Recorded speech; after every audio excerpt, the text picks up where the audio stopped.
खुलुमबाय स्टुडियोआव आं उदांस्रि मुसाहारि PMA वाइ न'नि थाखाय जिअ टेगिं खालामनायखौ लानानै मोनसे गेदेर खौरां PMA वाइ न'नि थाखाय जिअ टेगिं खालामनायनि समखौ बारायना होनाय जाबाय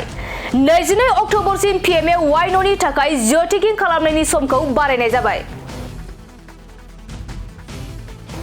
नोंगौ PMA वाइ न'नि थाखाय जिअ टेगिं खालामनायनि समखौ 22 अक्ट'बरसिम बारायनाय जाबाय साफ्रोम मोनथावना मुलाम्फा मोनग्राया सरकारनिफ्राय होनाय PMA वाइ न'खौ मोनगोन बेनि अनगायैबो आथिखालाव PMA वाइ न'नि थाखाय जिअ टेगिं खालामनायाव दोलो बासिनानै जिअ टेग खालामनाया सोलिगासिनो थानायखौ जों नुनो मोनदों आरो PMA वाइ न'नि मुङाव राङारि लेनदेन जानाया सोलिगासिनो दं बेनिखायनो PMA वाइ न'नि थाखाय जिअ टेगिं खालामनायाव दोलो बासिनानै जिअ टेग खालामग्रा आरो रां लाग्राफोरा सांग्रां जा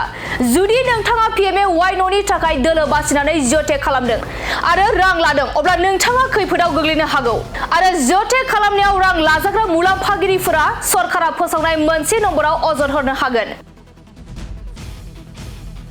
बे फोसावनाय नम्बरानो जाबाय 8638912691 नोंथाङा बे होनाय नम्बराव फन हरनानै अजद होनो हागोन बेजों लोगोसेनो नोंथाङा फैगौ 22 अक्ट'बरनि सिगां PMA वाइ न'नि थाखाय जिअ टेगखौ खालामना लानांगोन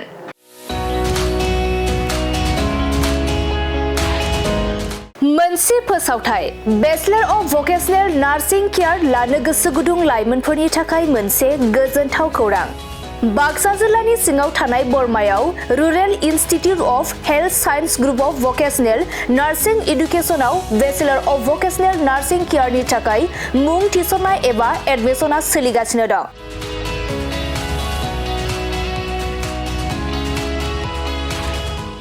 बे बेचलर अफ भकेशनेल नार्सिं केयाराव मुं थिसननो थाखाय फरायसाया जायखिजाया स्ट्रिमनिफ्राय HS आनजादखौ उथ्रिनाय जानांगोन लोगोसे बे बेचलर अफ भकेशनेल नार्सिं केयारनि सार्टिफिकेटनि भेलुआ डिग्री लेभेलनि समान आरो बे डिग्रीखौ scope global skill university Bhopal Madhya प्रदेशनिफ्राय होनाय जागोन गुबैयै भकेशनेल नार्सिंनि सायाव बे bachelor of vocational nursing care कचिंखौ होनाय जायो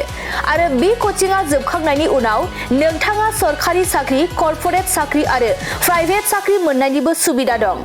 बेनि अनगायैबो बे कचिंआ जोबखांनायनि उनाव प्लेसमेन्ट साख्रिनिबो सुबिदाखौ नोंथाङा मोननो हागोन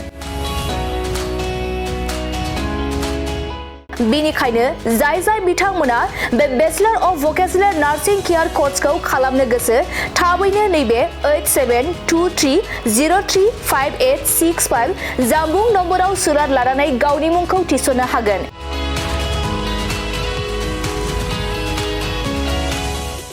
खुलुमबाय आं नोंथांमोननो दिनै बे भिडिअनि गेजेरजों जोबोर मोजां मोनसे खौरां फोसावनो थाखाय लाबोनाय जादों जोंनि बाक्सा जिल्लानि सिङाव थानाय बरमायाव rural institute of health science group of vocational nursing एडुकेशनाव bachelor of vocational in nursing केयारनि